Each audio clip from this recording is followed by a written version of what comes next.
Welcome to new TV Telugu.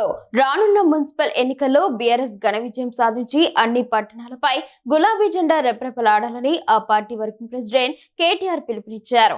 Party నియోజకవర్గ ఇన్ఛార్జీలు, municipal ఎన్నికల సమన్వయకర్తలు, జిల్లా అధ్యక్షులతో నిర్వహించిన టెలికాన్ఫరెన్స్ లో ఆయన నేతలకు కీలక దిశానిర్దేశం చేశారు. కాంగ్రెస్ ప్రభుత్వం అధికారంలోకి వచ్చిన 2 ఏళ్లలోనే ప్రజల్లో తీవ్ర వ్యతిరేకతను ఎదుర్కొంటోందని కేటీఆర్ వ్యాఖ్యానించారు. ఎన్నికల హామీల అమలులో విఫలమై ప్రజలను మోసం చేసిన తీరును ప్రజలు గమనిస్తున్నారని అన్నారు. రాష్ట్ర వ్యాప్తంగా బీఆర్ఎస్కు అనుకూల వాతావరణం ఉందని, మున్సిపల్ ఎన్నికల్లో కాంగ్రెస్కు ప్రజలు ఖచ్చితంగా బుద్ధి చెబుతారన్నారు. వచ్చే వారం రోజుల పాటు పార్టీ శ్రేణులంతా సమన్వయంతో పనిచేస్తే భారీ మెజారిటీతో విజయం సాధించడం ఖాయమని ధీమా వ్యక్తం చేశారు. గత మున్సిపల్ ఎన్నికల్లో బీఆర్ఎస్ ప్రభంజనం ముందు ప్రతిపక్షాలు నిలవలేకపోయాయని, అప్పట్లో కాంగ్రెస్, బీజేపీలు కేవలం 7-8 స్థానాలకే పరిమితమయ్యాయని గుర్తు చేశారు. ఎన్నికల వ్యూహంలో సమన్వయం అత్యంత కీలకమని కేటీఆర్ స్పష్టం చేశారు. పార్టీ విజ్ఞప్తిని మన్నించి నామినేషన్లు ఉపసంహరించుకున్న రెబల్ అభ్యర్థులను సాదరంగా ఆహ్వానించాలని సూచించారు.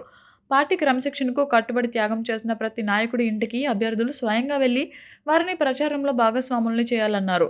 వారిని తగిన గౌరవం ఇచ్చి కలిసికట్టుగా ముందుకు సాగాల్సిన బాధ్యత మున్సిపల్ సమన్వయకర్తలపై ఉందని తెలిపారు. నామినేషన్ల ప్రక్రియ ముగిసిన నేపథ్యంలో క్షేత్రస్థాయి పరిస్థితులపై సమగ్ర నివేదికను వెంటనే పార్టీ కేంద్ర కార్యాలయానికి పంపాలని కేటీఆర్ సూచించారు. చివరి ఘట్టమైన ప్రచారంపై పూర్తి దృష్టి సారించి ప్రతి నిమిషాన్ని సద్వినియోగం చేసుకోవాలని తెలిపారు.